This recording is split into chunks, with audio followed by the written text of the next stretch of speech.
Bien, alors nous sommes de retour pour cette quatrième table ronde de la journée, deuxième table ronde de l'après-midi, sur les enjeux contemporains de l'e-sport, du jeu vidéo compétitif.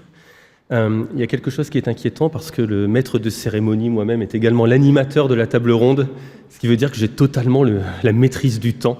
Donc on va essayer de respecter le temps, ça sera quand même une bonne chose. Je vais laisser tout d'abord la parole aux différents panélistes pour qu'ils puissent se présenter, et puis ensuite nous allons rentrer dans le vif du sujet. Je vous en prie. Je commence. Donc moi je suis Céline Ferté, je suis directrice juridique chez Team Vitality. Donc ça fait 4 ans maintenant que je travaille pour la structure, donc ce club e-sport français mais à vocation internationale. On a une quarantaine de joueurs, 15 ou 16 nationalités différentes. Donc voilà, c'est pour ça que je disais, on essaye d'être au maximum international et on est sur 6 jeux, donc Rocket League, League of Legends, Counter-Strike, FIFA, Valorant, et je dois en oublier un. Donc voilà. Merci Céline. Donc Denis Massiglia, je suis député de Maine-et-Loire depuis 2017, depuis quelques années maintenant. À ma demande, il y a eu la création du premier groupe d'études jeux vidéo à l'Assemblée nationale en 2018. Et depuis, j'ai eu l'occasion, en complément bien sûr de tout ce que je fais à côté en tant que député, d'avoir quelques avancées tant documentaires et de réflexion, mais aussi législatives sur les sujets du jeu vidéo et de l'e-sport. Merci. Anna ? Merci. Donc moi, je suis Anna Bressan, secrétaire de l'association Women in Games France, une association qui milite pour plus de mixité et de diversité au sein de l'écosystème du jeu vidéo. Et je suis également enseignante et conférencière. Brunel ? Brunel Glanaz, donc moi je suis organisatrice de tournois e-sport, plus précisément sur les jeux Super Smash Bros Ultimate ou League of Legends. Et donc je suis à mon compte en tant que freelance et à la fois j'ai une casquette de manageuse e-sport pour Oracle. Merci. Alors, ce que nous allons faire au cours de cette table ronde, c'est d'essayer d'identifier quels sont les freins que rencontre aujourd'hui l'e-sport dans son développement. Juste pour replanter le décor juridique, le jeu vidéo compétitif a fait une entrée fracassante dans notre système juridique par une loi du 7 octobre 2016, loi pour une république numérique. Alors, on trouve tout un tas de dispositions sur les plateformes en ligne notamment et sur le jeu vidéo compétitif. Et d'ailleurs, nous en avons une définition que je vais me permettre de citer. Il s'agit d'une compétition de jeux vidéo qui confronte à partir d'un jeu vidéo au moins 2 joueurs ou équipes de joueurs pour un score ou une victoire. Donc, désormais, nous avons une définition législative avec quelques règles particulières qui en ressortent et qui sont destinées justement à encadrer les compétitions et à protéger les joueurs et les joueuses. Par exemple, l'encadrement de la participation des mineurs à une compétition, mais également l'encadrement du contrat de travail des joueurs professionnels. Donc, l'on comprend qu'avec cette loi, il ne s'agit vraiment que d'une première pierre à l'édifice. On est vraiment en train de construire un écosystème juridique du jeu vidéo compétitif. On va essayer de voir quels sont les différents obstacles que l'activité rencontre actuellement. Mais je crois que nous avons, encore une fois, franchi un obstacle très récemment. Et je vais laisser tout de suite la parole à monsieur le député Denis Massiglia, parce que je crois que vous y avez fortement contribué. Alors, je crois que vous parlez de la partie fiscale. Tout à fait, exactement. Parce que c'est vrai que, je vais peut-être un peu plus long si vous me permettez, en effet, il y a 2 articles aujourd'hui, 102 et 103 pour une république numérique, et il y en a un des 2, celui du CDD spécifique, qui va devoir être travaillé. Je ne sais pas si on va aborder le sujet un peu après ou pas, mais clairement aujourd'hui, il ne répond pas aux attentes du secteur. Maintenant, le secteur a du mal lui-même à pouvoir définir ce dont il aurait besoin. Et c'est vrai que là-dessus, il y a quand même pas mal de travaux qui sont soit réalisés, soit en cours, qui, pour le législateur que je suis, seront vraiment des dossiers extrêmement importants pour pouvoir avancer, puisque finalement, c'est pas tant le député qui a des bonnes idées, faut pas se mentir, le député écoute les idées de chacun et essaye de piocher celles qu'il juge être bonnes. Sur la remarque, c'est vrai que j'ai eu la chance, à la demande d'ailleurs du secteur qui depuis plusieurs années poussait pour la mise en œuvre d'une billetterie, enfin d'une TVA spécifique sur la billetterie sportive, et d'ailleurs non pas de baisser la TVA, de la mettre au même niveau que les autres événements, qu'ils soient culturels d'une part ou sportifs d'autre part. Quand vous achetez un ticket de foot pour aller voir le Paris Saint-Germain ou éventuellement à Reims, il y a une équipe de basket, je crois, qui est pas mal. Et de foot également. Et de foot, exactement. En fait, vous payez une TVA de 5,5. Et si vous allez voir une compétition de jeux vidéo, vous payez à l'époque une TVA de 20%. Et donc, le travail que j'ai fait en soutien avec les acteurs, c'est de dire, en fait, l'e-sport, c'est de la culture, c'est du sport, c'est un peu un objet hybride, donc il n'y a pas de raison qu'il ait une TVA différente sur la billetterie que celui du sport ou de la culture. Et donc, c'est vrai que l'amendement, je l'ai déposé à 4 reprises, c'est-à-dire 4 années. Et à force de répéter, la politique, c'est l'art de la répétition. Et j'ai réussi à avoir gain de cause. Et donc, à partir du 1er janvier, l'ensemble des compétitions e-sportives en France permettront aux organisateurs d'avoir une TVA réduite à hauteur de 5,5%. Et je crois que là-dessus, ça a été très bien reçu par le secteur qui, il est vrai, a besoin non pas de mots d'amour de part du politique, mais de preuves d'amour. Et il me semble que là-dessus, justement, ça montre bien que la majorité présidentielle, les députés, souhaitons vraiment le développement de l'e-sport en France, et c'est qu'un début. J'espère que ce n'est qu'un début, et je pense que les autres panélistes partagent cet avis, c'est certain. Alors, justement, il ne s'agit que d'un début, et nous allons essayer d'identifier quels sont les obstacles aujourd'hui que le jeu vidéo compétitif va rencontrer quant à son développement. Il y a 2 thématiques que nous allons aborder. D'une part, la question de la santé des joueurs et des joueuses de compétition de jeux vidéo, dans un premier temps, et ensuite, dans un second temps, nous allons nous attacher à la protection plus spécifique, à la représentation des joueuses dans le jeu vidéo compétitif, et peut-être même plus largement dans le jeu vidéo. Donc pour commencer notre premier temps sur la santé des joueurs et des joueuses de jeux vidéo compétitifs, généralement par terme de santé, on envisage la santé physique, on pense toujours à celle-ci dans un premier temps, mais il se pose également la question de la santé mentale de nos e-sportifs et e-sportives. Il me semble que la question de la santé physique est désormais plus ou moins bien appréhendée par différents acteurs du secteur. Mais pour cela, Céline Ferté de Team Vitality est bien mieux placée que moi. Donc Céline, je te laisse la parole sur la question. Oui, effectivement, la santé physique, elle a été abordée, elle paraît assez évidente en fait de base, même si après on peut comparer sport, e-sport, est-ce que l'e-sport est un sport, est-ce qu'il y a vraiment des capacités physiques?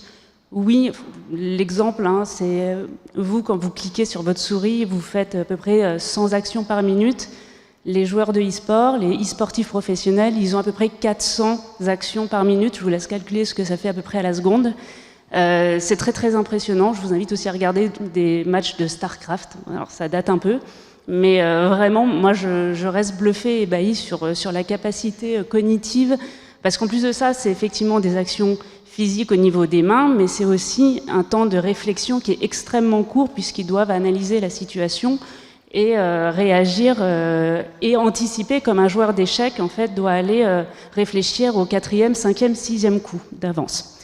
Donc nous-mêmes, en tant que structure, on a dû réfléchir à toute cette partie physique. Alors on a la chance effectivement d'être très structuré, il y a une 60aine de personnes en CDI, je dirais, qui travaillent pour ces joueurs.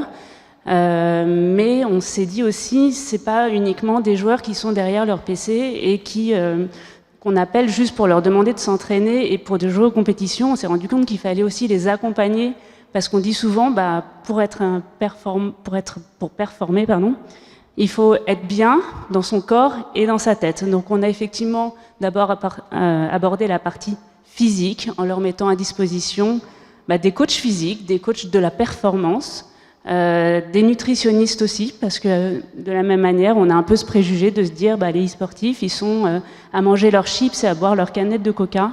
Donc on a essayé effectivement de plus en plus amener vraiment un corps sain. Et après, effectivement, il a fallu s'attaquer à la tête, parce qu'ils sont soumis à un stress qui est extrêmement violent, à la fois dans le jeu, dans l'entraînement. Dans le jeu, quand vous passez des heures, parfois 8 heures par jour à vous entraîner pour une compétition et que vous perdez, il y a un moment, il faut arriver à rebondir, repartir, Donc ça amène forcément d'avoir des coachs. On a beaucoup de coachs, donc ils sont un coach par jeu. Comme ça, ils les accompagnent. C'est un peu leur nounou, de manière à être vraiment présents en permanence. Ils sont là dans les bons moments, ils sont là aussi dans les mauvais moments. C'est aussi, il y a une manière, enfin, leur dire, voilà, il faut prendre de la distance. Je pense que c'est ça qui est le plus important pour eux aussi, c'est de comprendre qu'il n'y a pas que le e-sport aussi, c'est avoir un équilibre de vie.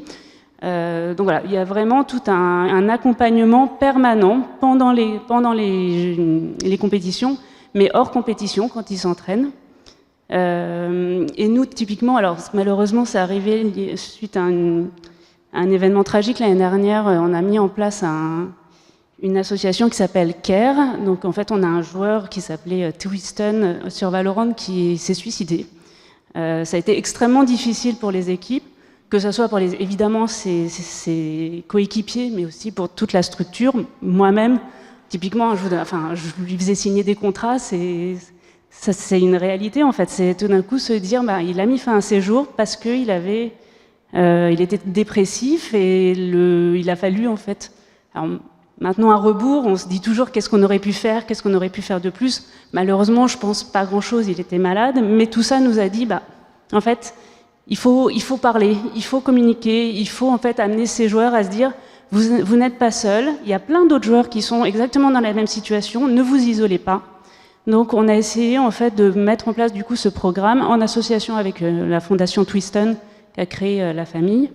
Et du coup, on est régulièrement tous les mois, on poste des vidéos de joueurs, de coachs pour leur dire expliquez, racontez votre vie. Alors on a par exemple Dan, Apex sur Counter-Strike, qui a expliqué son épisode de burn-out, dire que lui, oui, il a eu besoin à un moment de se retirer du jeu, de se dire en fait, il n'avait plus les capacités physiques, plus les capacités mentales. En plus sur Counter-Strike, c'est 200-250 jours par an où ils sont en déplacement, où ils ne sont pas chez eux. Donc je ne sais pas si vous vous rendez compte ce que ça fait en fait. Ils ont pas de vie en fait. Enfin, leur vie c'est le jeu et parfois le jeu devient leur vie et c'est là en fait où il y a un vrai sujet. Donc du coup voilà, il raconte, il explique par quoi il est passé, comment il a eu besoin en fait de se sentir épaulé, écouté, savoir que en fait qu'il n'était pas seul. Et finalement ces vidéos, elles ont pour but de vraiment expliquer aux autres joueurs, voilà, ce que vous vivez, ça peut arriver, ça peut arriver à n'importe qui, même au meilleur. Dan, il fait partie de la meilleure équipe du monde sur Counter-Strike. Ils ont gagné le Major l'année dernière à Paris.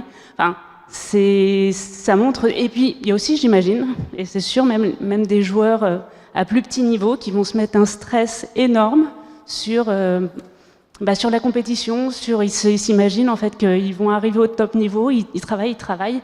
Malheureusement, il y a peu d'élus.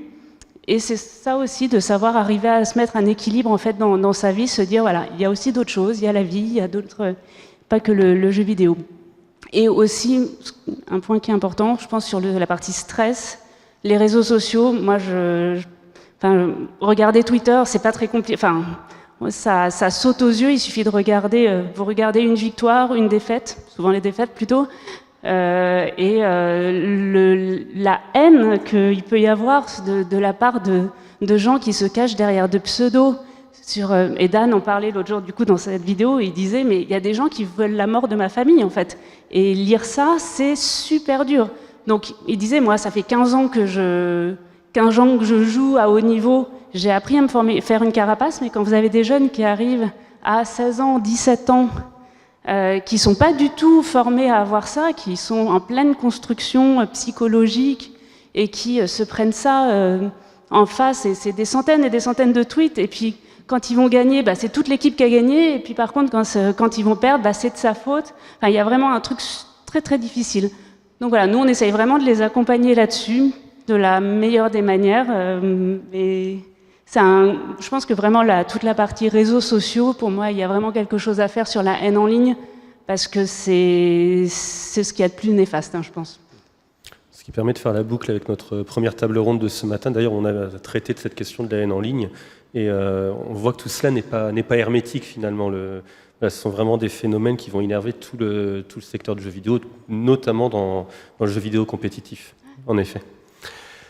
Brunel, je vais te laisser la parole sur cette question parce que tu es organisatrice de tournois, comme tu nous l'as indiqué. Je pense que tu es également confrontée à ce genre de comportement. Donc, si tu peux nous parler de tout cela. Oui, tout à fait. Alors nous, c'est délicat, c'est-à-dire que bon, du coup, j'ai aussi la casquette de manager, ce qui fait que je comprends totalement le point de vue de Céline, de devoir protéger en permanence déjà ses propres joueurs, des autres ou des fans, parfois quand c'est des équipes à notoriété, et quand il y a des défaites notamment, donc je te rejoins totalement là-dessus. Et il y a ce côté aussi, donc en tant qu'organisateur de tournois, on est face à des problèmes où on n'a pas les épaules de les gérer ou juste pas les connaissances, parce que n'importe qui peut être organisateur de tournois qui se lance à son compte, et on est face à des problèmes. Je vais prendre l'exemple de la scène de Smash Ultimate, parce que c'est là où j'agis le plus, mais je pense que c'est aussi le meilleur exemple sur la protection mentale de manière générale. C'est-à-dire que c'est une scène, déjà de base, qui mélange plusieurs générations, puisque le premier opus est sorti en 1999 et le dernier en 2018, ce qui fait qu'il y a un mélange de générations. On a des joueurs qui ont une trentaine d'années et des joueurs qui ont 14 ans et qui se retrouvent mélangés entre eux. Et c'est aussi une scène où il y a très peu de femmes, mais je dirais même encore plus, ce problème est encore plus présent dans cette scène que dans d'autres où j'ai pu aller. C'est-à-dire que c'est une des réalités qui m'a le plus choquée quand j'ai débarqué dans la scène de Smash. De base, je venais de la scène League of Legends. Et là où déjà de base, on est quand même très peu de femmes. Mais sur Smash, on doit être, en France, on est moins d'une cinquantaine, staff et joueurs réunis, quoi. Donc c'est assez compliqué de faire face à ce genre de problématiques. Et d'autant plus Smash, qui est un jeu qui a une version online totalement instable et peu fiable, ce qui fait que la majorité des tournois se déroulent en présentiel. Donc on est face à des problèmes qu'on ne rencontre pas forcément dans des compétitions qui sont uniquement online, parce que là on peut être amené à faire face à des problèmes d'agression, des problèmes d'insultes, des problèmes de violence physique, mentale. Ça prend des proportions qui nous dépassent totalement, en fait, parce qu'on n'a pas les formations, on n'a pas les outils pour autre que nos formations personnelles qu'on a pu faire dans notre autre vie que l'e-sport, pour la plupart, parce que très peu sont uniquement dans l'e-sport aujourd'hui, malheureusement. Donc on se retrouve un peu démunis et parfois on doit gérer des problèmes que même pour nous-mêmes, on ne saurait pas forcément gérer. Et ce, pour des enfants, parfois. Parce qu'on a sur Smash, il y a des joueurs sous contrat ou dans des structures qui ont 14, 15, 16 ans. Et ça pousse davantage le problème parce qu'il y a ce côté mineur-majeur. Et donc on essaye de trouver des outils, de s'entraider entre nous, c'est-à-dire qu'on crée des serveurs où on se retrouve tous entre organisateurs de tournois pour se signaler les problèmes, les comportements malveillants.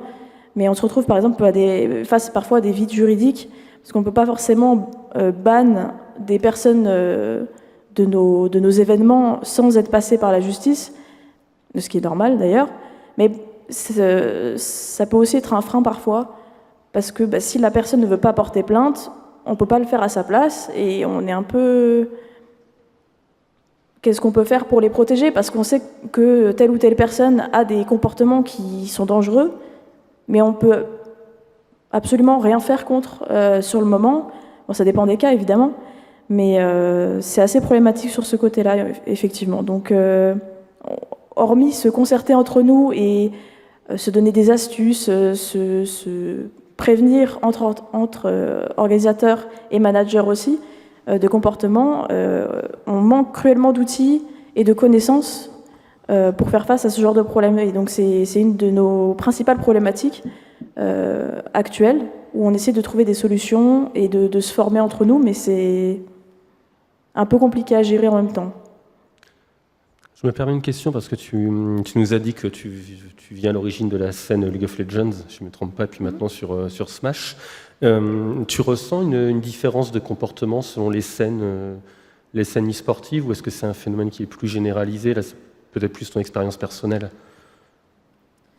Alors là, je dirais que ça dépend des problématiques dont on parle. C'est-à-dire que je dirais là, par exemple, la place de la femme de manière générale, c'est plutôt général, justement, enfin, en commun aux différents jeux. Mais je dirais que en fait, ça dépend de quel jeu on parle, dans le sens où là, Smash et League of Legends se différencient, par exemple, où League of Legends, c'est principalement en ligne, là où Smash, c'est principalement en présentiel. Donc les problèmes à gérer sont différents. Sur League of Legends, on aura par conséquent moins de cas de violence physique, puisque de toute façon, ils sont à distance. Mais c'est un peu chaque jeu, de par sa spécificité, qui aura ses propres problèmes à gérer vis-à-vis de ça, en fait. Très bien. Peut-être qu'on a des questions. Je vois qu'il y a des questions dans le chat. Alors oui, ça réagit un petit peu dans le chat. Alors, il y a d'abord une remarque qui est plutôt intéressante, qui met la lumière sur l'impact des coachs e-sportifs, à la fois sur la nutrition, sur le mental, sur le physique, notamment dans la capacité de pouvoir gagner ou perdre une compétition. Donc le parallèle avec le sport, tout ce qui est de plus classique, est tout trouvé. Il y a surtout une question très intéressante, et je pense que ça va intéresser notamment Anna. La question qui nous est posée, c'est est-ce qu'on remarque une hausse de la place des femmes dans l'e-sport ? Et est-ce qu'on remarque de plus en plus de femmes qui arrivent à se faire une place, ou est-ce que c'est toujours extrêmement compliqué? Ce dont nous allons parler tout au long de la seconde table ronde, par partie du moins. Mais vas-y, je t'en prie. Ça fait une parfaite transition, c'est pas grave, on peut parler du sujet dès maintenant.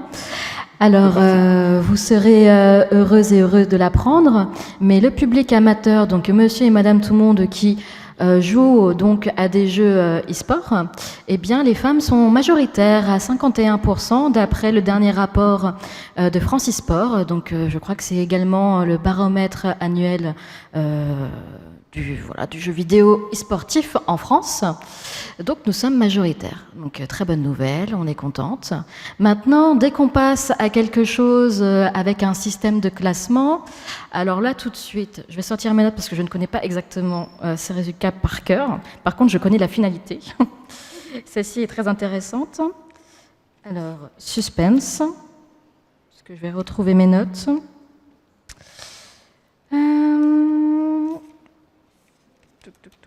Oui. Alors, dès qu'on passe à un système de classement, de 51%, nous passons à 36% de femmes. Donc là, on est sur du online. Dès qu'on passe à une participation en présentiel, donc à un tournoi, de 51%, nous passons à 7%. Et donc là, c'est catastrophique. Nous perdons toutes les femmes dès qu'il y a effectivement une confrontation physique. Et ça, malheureusement, c'est en stagnation. C'est-à-dire que là, les chiffres que nous avons des années précédentes, donc par exemple, 2021, nous étions à 7% de participation féminine. 2022, nous étions à 6%. 2023, nous sommes repassés à 7%.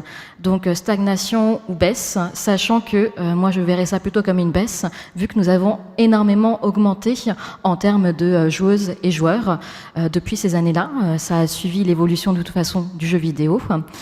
Donc voilà, les chiffres parlent d'eux-mêmes. Et pourquoi finalement, de toute façon, les cas ont déjà été évoqués, mais oui, il y a de la toxicité. Oui, nous ne sommes pas encore suffisamment préparés, que ce soit les structures qui ont les joueurs et les joueuses, que ce soit aussi les organisations d'événements qui eux-mêmes n'ont pas assez de ressources. Et d'autant plus que le harcèlement dont les femmes vont être victimes, ça ne s'arrête pas à la fin des journées de 10, il n'y a pas de journée de 35 heures, mais en tout cas, comme une sportive, une joueuse peut être entraînée, elle devra aussi malheureusement subir des velléités sur ses potentielles victoires qui seront toujours décriées parce qu'elle a triché ou alors contestées parce que c'est son physique ou son genre. Il y a aussi les femmes qui ont cette charge mentale qui est due à la société sur le fait qu'une femme n'a pas forcément sa place dans les compétitions e-sportives et que de toute façon elles auront aussi des attaques assez ciblées en dehors, donc sur les réseaux sociaux. Et ça peut amener malheureusement à des situations dramatiques ou même à une invisibilisation et même donc à un retrait finalement de ces compétitions. Merci Anna. Et finalement, c'est toi qui a fait la transition vers cette thématique, donc c'est parfait. Et la question Twitch qui nous a fait la transition. Et en fait, je voudrais qu'on revienne sur un point justement sur cette place des femmes et des joueuses finalement dans le jeu vidéo compétitif. Je vais vous demander votre avis à chacun, votre ressenti à chacune et à chacun de savoir justement comment ce phénomène se manifeste à vous au sein de vos propres structures, de vos structures respectives. Et est-ce qu'il y a justement des mesures spécifiques que vous mettez en place pour protéger des joueuses, plutôt que, ou du moins si vous remettez exactement le même dispositif que celui mis en place pour la lutte contre la haine en ligne ou la protection de la santé mentale? Je ne sais pas s'il y a une différence de ressenti ou de traitement. Et je vais m'orienter vers Céline. Ouais. Alors nous, on a effectivement un vœu pieux qui est de un jour arriver à avoir une équipe mixte. On pense que c'est pas encore le bon moment, donc pour le moment, on a lancé juste une équipe féminine sur League of Legends qui s'appelle les Rising Bees. Donc ça fait à peu près 1 an. Bon, elles ont changé récemment d'équipe, mais enfin, c'est assez nouveau, mais on pousse vraiment de plus en plus la scène féminine sur le devant de la scène, parce qu'en fait, nous, on pense réellement qu'il manque des modèles. Que clairement, les filles ne savent pas que potentiellement, elles peuvent aussi être joueuses professionnelles, qu'elles peuvent, comme à l'égal des hommes, arriver à soulever un trophée. Il n'y en a pas assez, mais de la même manière que moi je suis contente d'être là aussi pour montrer que dans le monde du e-sport, dans une société, une structure e-sport, il y a aussi des femmes. Alors on est forcément un peu sous-représentés, même si on essaye un maximum de recruter des femmes, de chercher des profils féminins. Le fait est que ça attire beaucoup de garçons. Mais voilà, moi, l'idée, en fait, c'est aussi de montrer dans tous les métiers liés à l'e-sport. Évidemment, on cherche aussi sur la partie joueur, mais même sur le back-office, voilà, il y a aussi des femmes, il y a de la place pour les femmes, essayer de montrer qu'il y a de la représentation, enfin, vraiment montrer une représentativité au maximum. Donc, après, qu'est-ce qu'on met en place? Pour le moment, en fait, nous, on n'a pas, en tout cas, fait de différence dans l'approche entre les femmes et l'équipe féminine et les autres équipes. Et jusqu'ici, il n'y a pas eu de problème. Alors, le fait est que les filles, elles jouent à distance, elles jouent en ligne, elles n'ont pas encore fait tellement de compétition physique, donc il n'y a pas eu ces problèmes de compétition physique. Après, on sait que les filles, elles passent aussi, quand elles jouent sur certains jeux, elles doivent changer leur nom, les masculiniser, je ne sais pas si on dit ça, ou changer leur voix pour ne pas montrer qu'elles sont des femmes, pour éviter effectivement de se faire lyncher si jamais l'équipe vient à perdre. Je rappelle quand même que les femmes et les hommes ont à peu près le même cerveau normalement, donc il n'y a aucune raison en fait de mieux ou mal jouer parce qu'on est une femme ou un homme. Donc voilà, mais effectivement, moi je pense vraiment que l'idée c'est de pousser au maximum la représentation des femmes dans le e-sport, les joueuses dans les e-sports pour montrer, voilà, c'est possible. Merci. Monsieur le député, est-ce que vous avez déjà eu justement des remontées de ces différents phénomènes? Forcément que vous en avez été informé, mais est-ce qu'il y a justement des remontées qui seraient un petit peu particulières, plus différentes, justement parce que vous représentez les pouvoirs publics? Et je me demandais s'il y a exactement la même perception de ce problème par rapport à ce qui se manifeste sur le terrain et par rapport aux informations qui vous reviennent. Est-ce que j'ai des remontées? La réponse est oui, et la remontée principale que j'ai, c'est Women in Game, qui fait un travail extraordinaire. Et heureusement que l'association est présente pour sensibiliser tout le monde, moi le premier, sur les difficultés que peuvent avoir les femmes lorsqu'elles pratiquent le jeu vidéo. De façon aussi très claire. Moi, j'aimerais bien faire une loi qui dit que c'est interdit et qu'il ne faut pas le faire. En vrai, la loi existe, mais c'est pas ça qui va résoudre le problème. Il faut qu'il y ait un cadre juridique, mais il est aujourd'hui présent. Le sujet, à mon avis, il n'est même pas d'ailleurs, excusez-moi, le nombre de femmes aujourd'hui dans l'e-sport en pourcentage, parce qu'en fait, c'est que le symptôme de la société. Le vrai sujet, c'est comment on accompagne pour que dans les prochaines années, il y ait une évolution. Et je crois beaucoup plus en l'éducation, en l'accompagnement, que à taper sur les doigts. Et je veux aussi dire, peut-être je peux parler un peu de l'association, mais avant d'aller un peu plus profondément, je veux dire qu'aussi, parfois on dit que souvent c'est un sujet féminin. Non, c'est un sujet de société. Et nous les hommes, on doit aussi prendre notre responsabilité. Les jeux, c'est rarement 2 personnes qui jouent, il y a plusieurs personnes qui jouent. Quand vous êtes un homme, que vous entendez un de vos collègues avoir un propos non acceptable envers une femme, ou ce qui pourrait être une femme au travers du monde, il faut réagir, il ne faut pas accepter. Ça serait trop facile de dire, en fait, c'est Women in Game qui gère. Non, c'est chacun au quotidien, dans son action. On peut avoir un poids pour faire évoluer la société. Pas beaucoup, mais si tout le monde réagissait, alors on ne serait pas là où on en est aujourd'hui. Sur la structuration, je crois beaucoup personnellement à un maillage territorial pour accompagner dès le plus jeune âge les jeunes filles et les jeunes garçons, mais aussi les familles, à une pratique positive du jeu vidéo, tant pour la place de la femme dans le jeu vidéo, mais aussi pour l'inclusion par rapport à tous les handicaps, excusez-moi, et tout ce qu'il peut y avoir, mais aussi à expliquer aux parents comment ça fonctionne, parce que bien souvent les parents sont perdus. Et en parallèle, ou à la suite, une sorte d'e-sport-étude intégrée, comme le fait le sport aujourd'hui, sur l'accompagnement, pour les futurs professionnels, pour qu'ils puissent avoir tous les outils. Parce que vous parlez de Dan, mais il y a aussi Shox, qui a énormément parlé de ce qu'il a pu vivre aussi par le passé, et c'est pas le seul. Ils sont que trop peu aujourd'hui à aborder le sujet, il faudrait qu'il y en ait beaucoup plus qui le fassent. Donc leur donner tous les outils dans un premier temps pour se préparer, mais également, et peut-être la plus grosse masse, accompagner tous ceux qui espèrent devenir e-sportifs professionnels et qui n'y arriveront pas parce qu'il y a beaucoup de personnes qui le souhaitent et très peu qui arrivent, pour leur permettre, au travers de la formation qu'ils ont, d'acquérir des compétences qui pourraient être utilisées éventuellement dans l'organisation de tournois, ou éventuellement dans l'e-sportainment, ou éventuellement dans la communication de telle ou telle entreprise industrielle. Je pense que l'e-sport est aussi, quelque part, un outil pour acquérir des compétences. Je crois que j'ai été trop long en fait. Pas du tout, au contraire. Non, au contraire. Et puis, vous avez parlé justement de tous les efforts réalisés par l'association Women in Games. Et je vais me tourner vers vous deux. Justement, je pense que vous-même, vous mettez en place des campagnes de sensibilisation ou d'accompagnement de joueuses. Voilà, quels sont un peu tous ces dispositifs que vous mettez en place du point de vue associatif ? Alors, l'association Women in Games a été créée en 2017 en France. Sachez qu'il y a plusieurs Women in Games par-delà le monde, mais en tout cas, celle française date de 2017.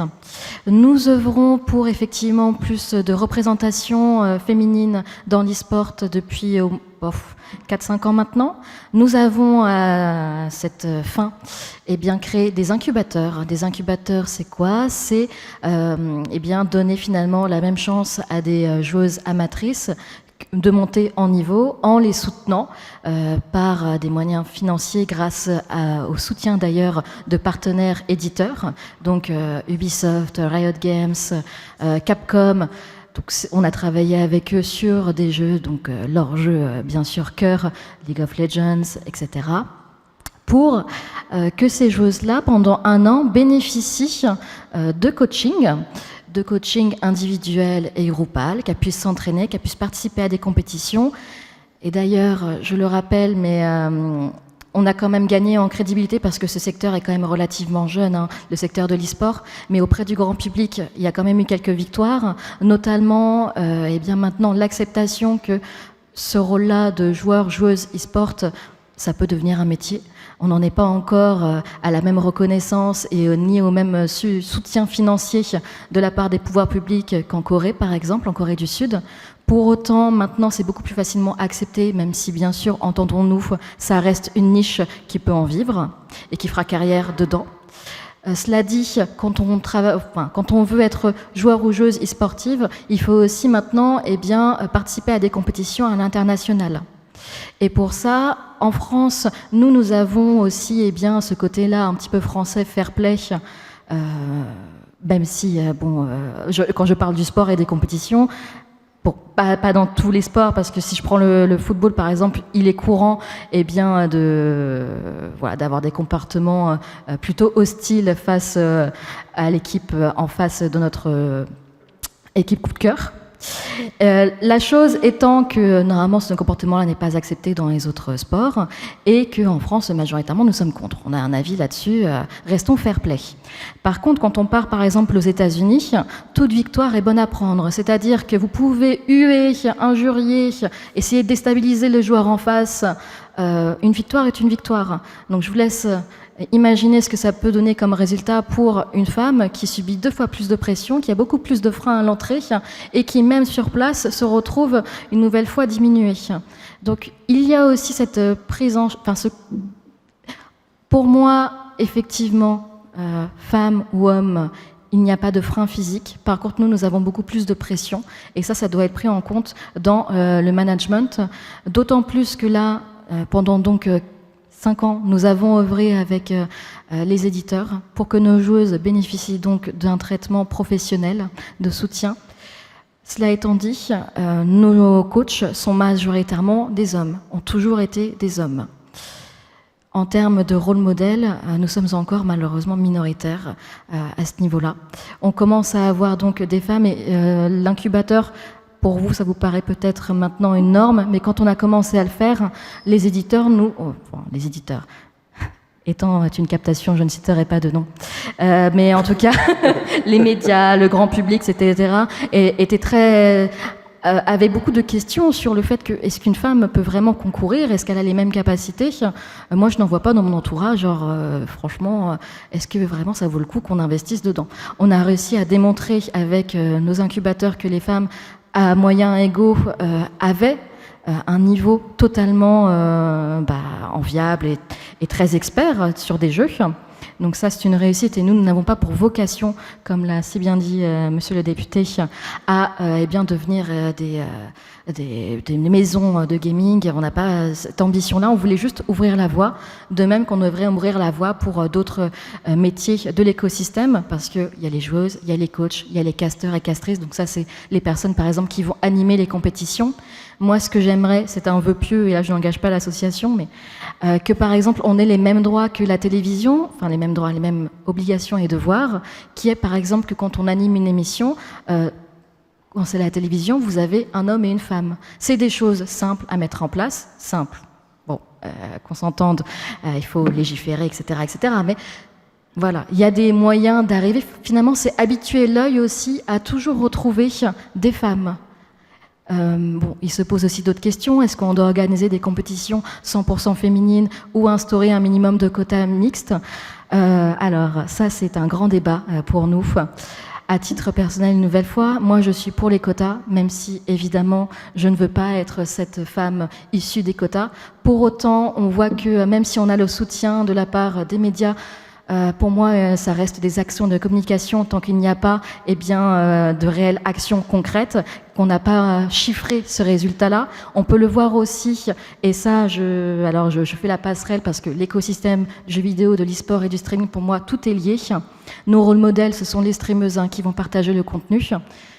Bref, si je fais le lien avec le secteur des studios de jeux vidéo, des entreprises, des éditeurs, nous avons une loi qui nous bénéficie énormément, qui elle-même impose des quotas, qui est la loi Rixin, et qui fait que donc dans une entreprise, maintenant, vous aurez l'obligation à horizon, alors là, je vous laisserai intervenir parce que je ne l'ai pas en tête, si vous avez peut-être cette année-là, mais l'obligation d'avoir, que ce soit à n'importe quel poste, parce qu'il y a aussi l'index égalité qui est relié à ça. Alors là, je suis désolée, je ne vais pas me lancer dans de grandes explications détaillant à chaque fois, mais je vous invite vraiment à consulter ces lois-là. Qui maintenant oblige à une certaine forme, oblige à une parité dans les entreprises. Sinon, il y aura donc des amendes. Et on ne veut pas une nouvelle fois ces quotas. Mais le fait est que grâce à elles, on arrive à avancer et que pour l'instant, je suis très heureuse de constater qu'il y a de plus en plus de femmes dans le milieu sportif. Pour autant, c'est comme dans le milieu des entreprises de jeux vidéo. Ces femmes-là, c'est une minorité à se retrouver à des postes à haute responsabilité et on sait que quand on veut faire changer les choses, il faut être à ces postes-là. Je pourrais rebondir sur encore plein de choses, mais je m'emballe, donc je laisserai la main. Et je crois qu'il y a des questions sur Twitch et j'ai l'impression que ça rejoint ton propos.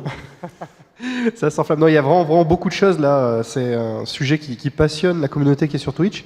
Il y a une première question sur la question de l'égalité salariale. Alors, voilà. Est-ce qu'on retrouve une égalité salariale lorsque l'e-sport est professionnalisé entre les hommes et les femmes, entre les équipes peut-être masculines et féminines? Il y a des questions aussi autour de l'inclusion, et notamment, tu en as un petit peu parlé, Anna, mais c'est encore un peu plus précis que ça, la question qui est posée, c'est finalement, est-ce qu'il faut organiser plutôt des compétitions mixtes, ou est-ce qu'il faut conserver des compétitions pour les hommes d'un côté, pour les femmes de l'autre?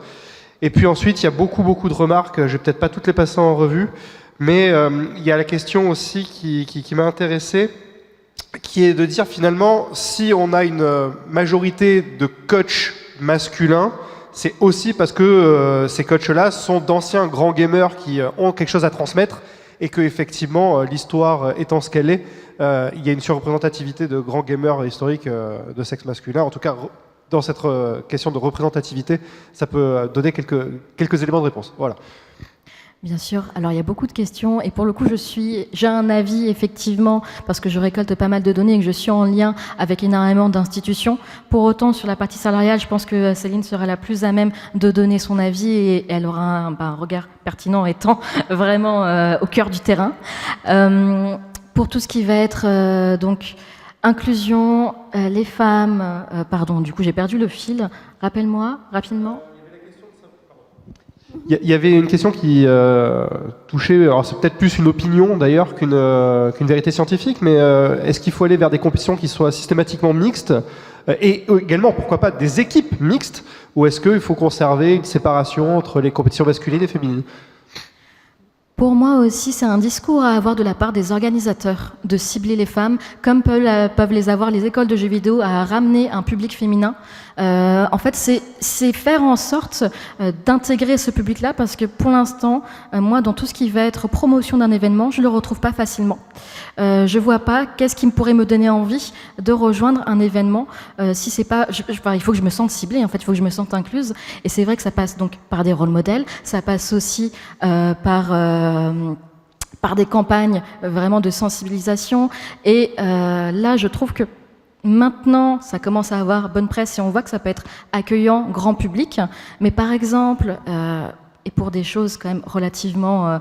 alors, c'est pas facile à mettre en place, mais j'ai encore eu une discussion hier avec une amie qui s'occupe de faire pas mal d'événements. Les femmes, souvent aussi, n'ont pas la possibilité de pouvoir avoir accès à une crèche. Et je sais que certains événements, comme par exemple la Gamers Assembly, met à disposition des systèmes de crèche. Alors, soit dit en passant, oui, effectivement, toutes les femmes n'ont pas d'enfants, mais rien que ça aide beaucoup. Ça aide aussi de savoir qu'il y a qu'il va y avoir des codes de conduite dans des événements, pour se sentir effectivement sécurisé ne serait-ce que venir sur place. Moi, je sais qu'il y a eu beaucoup de débordements et de commentaires déplacés. Si seulement il y avait au moins cette sécurité que, en cas de non-respect, vous serez sanctionné. Ça aussi, ça peut rassurer un public qui aurait peur parce que déjà, elle connaît cette virulence sur les réseaux sociaux. Je dois dire aussi, et si vous cherchez un peu en tout cas si vous voulez des données, nous avons sorti récemment, donc l'association Women Games France a sorti une infographie sur l'état du secteur par rapport aux femmes et à l'inclusion. Donc là, c'est assez large, mais en tout cas, on aborde cette toxicité et un chiffre qui fait peur, et pour moi, qui est un petit peu l'arbre qui cache la forêt, mais 4 femmes sur 10, quand elles jouent sur un jeu online compétitif, 4 femmes sur 10 a déjà eu recours à un procédé d'anonymisation, ou en tout cas à une technique d'évitement, pour ne pas que son genre, que son sexe soit perçu en vocal ou même à l'image, donc via un avatar. Elle essaye de changer cela pour justement, ça c'est des techniques d'évitement assez difficiles pour moi à concevoir quand on a juste envie de participer à un jeu qui nous tient à cœur. Et donc je me tourne vers Céline pour la question de l'égalité salariale, si tu as quelques mots à nous dire là-dessus. Je rebondis juste sur la partie mixité. Moi j'ai l'impression que c'est quelque chose qui ne pourra arriver que pas tout de suite. J'ai l'impression que c'est beaucoup trop tôt, et comme disait monsieur le député, Je pense qu'il faut commencer là, au niveau des 12-13 ans. C'est là que c'est maintenant, en fait. C'est ces générations-là à qui il faut insuffler l'idée que ils peuvent jouer avec des femmes, avec des filles, en l'occurrence, et que ça ne fait aucune différence. Et je pense que c'est qu'en grandissant qu'eux-mêmes vont être dans ce truc-là. Moi-même, je vois, enfin, j'ai mon fils à 12 ans, j'essaye vraiment de lui faire parvenir ce type de valeurs-là, parce que je me dis, c'est un passionné de jeux vidéo, il joue énormément, bon, avec mesure évidemment, mais voilà, du coup j'ai l'impression que c'est vraiment ces générations-là en fait qu'il faut vraiment sensibiliser pour que finalement le jour où on les met avec des filles dans une même compétition, ça leur vienne même pas à l'idée en fait. C'est que ça ne doit même pas les effleurer de se dire je joue contre une fille. Non, je joue avec une telle ou une telle, mais voilà, avec son nom et peu importe. Pour revenir sur la question de l'égalité salariale, je pense qu'on ne peut pas parler d'égalité salariale dans l'e-sport parce que déjà ça va dépendre du jeu. Typiquement, on sait très bien qu'il y a des jeux qui payent beaucoup plus que d'autres. Et si je prends l'exemple de League of Legends, il y a différentes strates, c'est-à-dire que le top c'est la LEC, donc la Ligue européenne. En dessous il y a la LFL, je parle pour nous, mais donc c'est la Ligue française. Et après, il y a les divisions 2, division 3, je ne sais pas si ça existe. Mais, donc forcément, en fait, un joueur de LEC ne va pas être payé la même chose qu'un joueur de LFL et qui ne va pas être payé la même chose qu'en division 2. Nous, les filles, les Rising Bees, elles sont en division 2. On a des joueurs, après, des garçons en LFL, des garçons en LEC. Donc forcément, ils ne sont pas payés la même chose. Après, si un jour... on a eu une équipe de garçons, les Yellow Stripes, qui étaient en division 2. C'était la même chose, c'est-à-dire qu'on ne fait pas de différence, mais on fait la différence parce qu'ils ne sont pas juste dans les mêmes niveaux.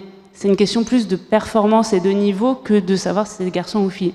Et en tout cas, je sais que Team Vitality, c'est une des valeurs sur lesquelles on est hyper à cheval. C'est-à-dire que ça soit même nous, en tant que salariés, c'est essayer de au maximum mettre en avant les femmes.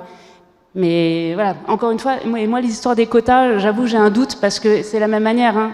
Moi, je veux bien qu'on mette des quotas, mais en fait, il n'y a personne. Il n'y a pas de femmes, en fait, pour les remplir, ces quotas. Ou en tout cas, pas au niveau que... C'est ça. Parce que pour l'instant, effectivement, moi, ce qu'il faudrait aussi qu'on arrive à mettre en place, ce serait peut-être... Alors, je sais qu'il y a des discussions là-dessus. En tout cas, j'ai ouï dire.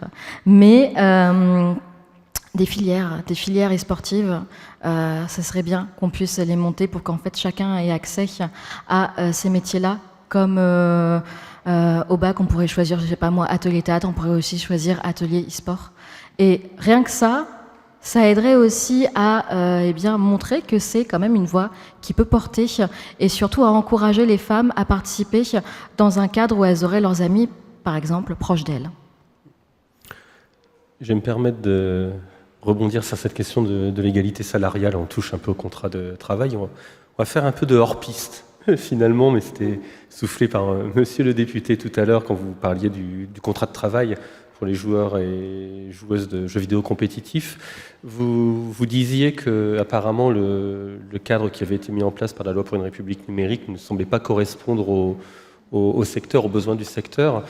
Quelles sont les remontées que vous avez eues et puis éventuellement, si la question a déjà été réfléchie, est-ce qu'il y a des perspectives ou des réflexions en cours sur ce point ? Alors, c'est pas moi qui le dis que le contrat n'est pas bon, c'est plutôt les équipes telles que Vitality. C'est parfait, vous êtes l'un à côté de l'autre. Encore une fois, chacun a sa formation. Je suis tout à fait à votre disposition pour vous expliquer comment on fabrique une pièce pour un avion, un peu moins pour définir la qualité d'un article de loi pour un contrat de travail, pour un CDD e-sportif. Chacun son domaine et le rôle du député, c'est pas de tout savoir, c'est d'écouter les personnes qui savent. Petit point, donc oui, le CDD spécifique e-sportif tel qu'il a été défini en 2016 ne répond pas aux attentes du secteur. Enfin, en réalité, il existe, mais personne ne l'utilise. Donc, par défaut, on voit que c'est pas efficient. Est-ce qu'il faut le transformer? La réponse est oui. Qu'est-ce qu'il faut faire? La réponse est, je vous répondrai bientôt. Quand je dis je vous répondrai bientôt, c'est que pour pour moi, il y a 2 travaux qui ont été menés et qui sont en cours de finalisation.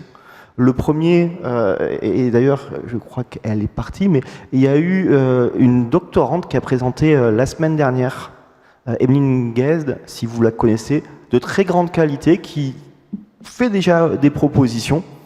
Et dans un second temps, il y a des travaux qui sont aujourd'hui menés par Madame Lefebvre de l'inspection publique, qui va avoir un rapport d'ici environ 1 mois. Et donc, pour la première fois, on va avoir des éléments précis de personnes qui ont travaillé pendant des années pour Madame Guesde, 4 ans pour ces travaux, qui vont être, pour moi, quelque chose de référence pour avancer. Parce que faire une proposition de loi Masséglia pour changer le CDD spécifique et avoir mon nom, franchement, c'est facile. Maintenant, il faut que ce soit surtout utile. Et je crois que c'est ça le vrai sujet. Et je voyais dans le chat aussi de Twitch, il parlait des compétitions en ligne. Il y a une question qui était posée par une personne. En effet, aujourd'hui, c'est pas autorisé, mais peut-être qu'il faudra le mettre en œuvre. Donc, pour conclure, je vais prendre connaissance de l'ensemble des travaux qui sont menés. Je vais rencontrer les personnes qui ont travaillé dessus. Je pense aussi que je vais rencontrer des personnes comme Vitality, mais pas que, Carmine et autres.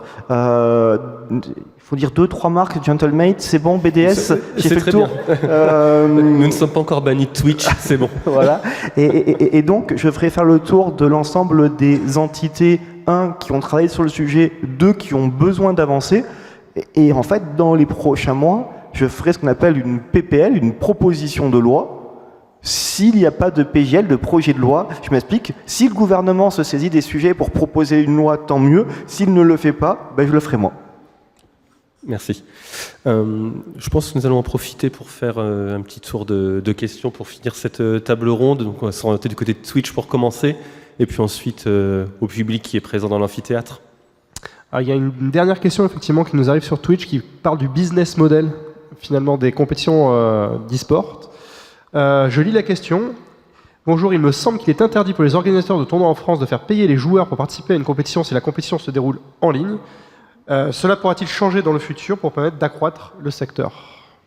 C'est exactement en fait ce que je disais, je répondais à Exxen tout à l'heure dans ma phrase. Aujourd'hui, c'est que en physique, c'est ce que fait l'article 102, je crois, de mémoire, ou 103, enfin, chaque fois que j'ai inverti les deux, pour une république numérique, c'est-à-dire qu'il définit l'organisation de compétitions physiques en France, mais pas numériques.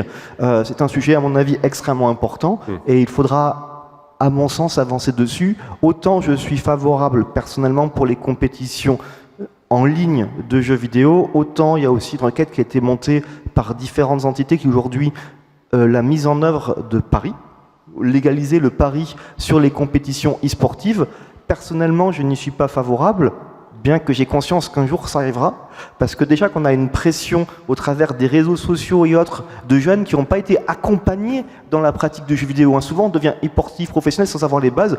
Demain, si en plus de ça il y a une pression d'entités tierces dans des volontés de gain au travers du jeu d'argent et de hasard, alors j'ai peur qu'on se retrouve avec des choses pas très bonnes, parce que on espère un jour savoir combien touchera Zayou, mais beaucoup ne touchent très peu d'argent. Et donc ça pourrait être pour eux une solution pour arrondir les fins de mois, pour continuer dans une passion qui est l'e-sport.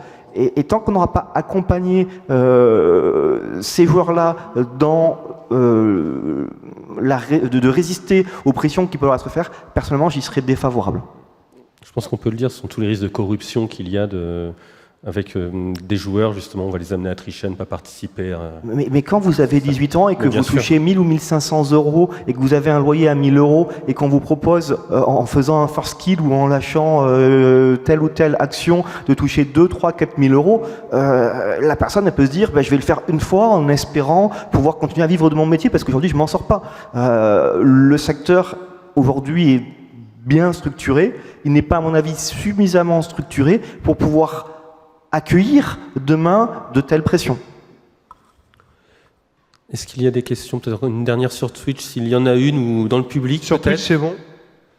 Une question dans le public.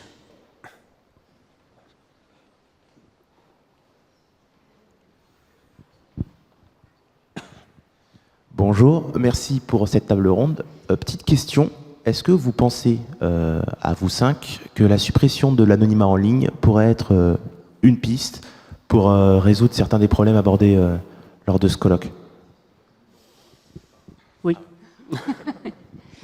Nous, typiquement, on a souvent en fonction des événements, de ce qui peut se passer, et on se prend des choses quand même de façon assez violente. On a nos community managers qu'il faut soutenir parfois parce que vraiment ils s'en prennent plein la figure, pour rester poli.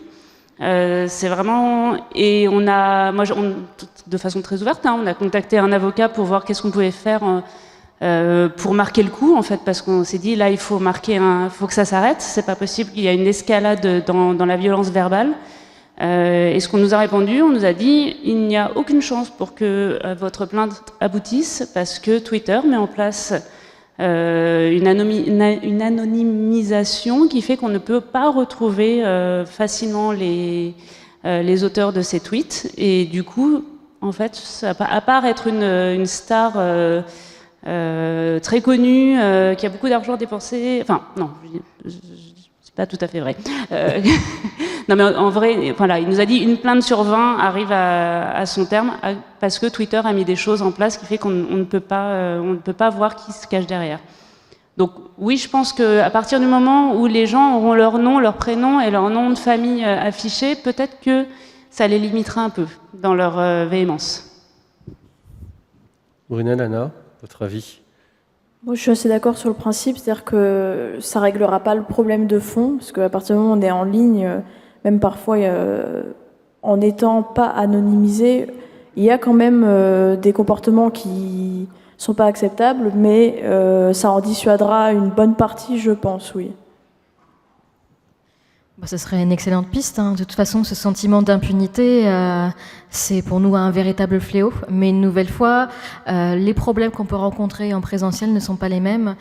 Quand on a un harceleur et qu'il n'y a pas de passage à l'acte, on ne peut pas actuellement, à part mettre des personnes au courant et qui vont le suivre, on ne peut pas finalement sortir une personne sans action au préalable de nuisance de sa part. Donc, il y a des problèmes de fond, en tout cas, il y a un gros problème qui serait réglé, mais le problème de fond qui est pour moi aussi une certaine forme de misogynie, c'est la société. Et donc ça, c'est une action beaucoup plus lente, mais néanmoins nécessaire à opérer auprès du grand public sur de la sensibilisation, de l'éducation et la déconstruction donc de biens inconscients. Monsieur le député. Sur le sujet, en fait, moi j'assume, puisque j'ai signé une tribune qui souhaite la fin de l'anonymat en ligne. Attention, je suis quand même favorable au pseudonymat, c'est-à-dire qu'on ne doit pas pouvoir en ligne remonter facilement vers les personnes, parce que sinon, on parlait aujourd'hui de la relation entre les femmes et les hommes, imaginez ce que ça peut amener. Donc il faut y aller avec équilibre. Mais rappelez aussi que quand quelqu'un harcèle une autre personne en ligne, la police est capable de remonter. Le problème, et ça a été dit, quand on est Denis Massiglia, député, ou lorsqu'on est tel ou tel acteur ou sportif très connu, on peut faire bouger les choses. C'est 1, 2, 3 ans de procès, c'est du temps à passer, et la justice se met en ligne. Mais lorsqu'on est une personne qui n'a pas la visibilité, les moyens financiers, la connaissance, alors très vite on est confronté au fait que la plainte, elle ne peut pas avancer. Donc oui, en fait, pour la mise en place du pseudonymat, et éventuellement même pour de l'amende, d'ailleurs c'est sur quoi on travaille aujourd'hui à l'Assemblée nationale, parce que le vrai sujet, à mon avis, avant le passage physique, c'est le en ligne. Si dès on fait une première remarque en ligne, on se prend, excusez-moi, une petite amende de quelques centaines d'euros, ça éduque. Et en fait, le vrai sujet, c'est l'éducation. Il faut qu'on arrête de croire que quand on rencontre une femme dans la rue, qu'on peut siffler, qu'on lui met la main aux fesses, c'est pas un problème. Ben si, c'est extrêmement grave. Et là-dessus, personnellement, je suis pour la tolérance zéro.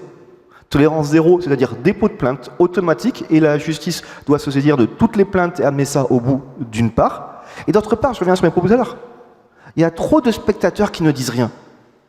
Et à un moment donné, c'est aussi à chacun d'entre nous, dans le métro, vous voyez une situation inappropriée, d'intervenir. Et en plus, il y a des guides qui sont extrêmement intéressants. Il y a tous les outils sur Internet. La première remarque, c'est d'aller voir la personne qui est confrontée à ce type d'harcèlement en disant « Oui, j'ai vu ce qui s'est passé, c'est pas normal ce qu'on vous a fait. » Parce que parfois, il y a la réaction de dire, en fait, ma jupe est un peu courte, alors je peux comprendre que non, non, non, non, et non, et triplement, et jamais. Mais pour ça, on a vraiment besoin que chacun et chacune d'entre nous prenne notre responsabilité dans la société. Il y a des lois, vous pouvez voir la police, mais si demain, à chaque fois qu'il y avait un geste inacceptable, les gens réagissaient, je reste persuadé qu'il y aurait beaucoup moins de problèmes dans notre société. Et le pire de pire, c'est l'indifférence. Merci beaucoup. Je vois une dernière question. Ça continue de réagir sur Twitch, effectivement. Il y a une question qui concerne le trash talk, en fait. Dernière question à ce moment-là. Ouais, bon, on va dire que c'est la dernière, mais c'est vrai que ça réagit pas mal. On sent que c'est un sujet qui intéresse beaucoup la communauté sur Twitch. Et donc la question, c'est de savoir comment est géré concrètement le trash talk auprès des joueurs et des joueuses, que ce soit entre joueurs, entre supporters, lorsqu'on organise un tournoi, et même sur les réseaux sociaux, puisque ça peut impacter la santé mentale des joueurs. Peut-être Céline, oui. Parmi vous, je ne sais pas qui. Donc comment on gère, c'est ça, le trash talk?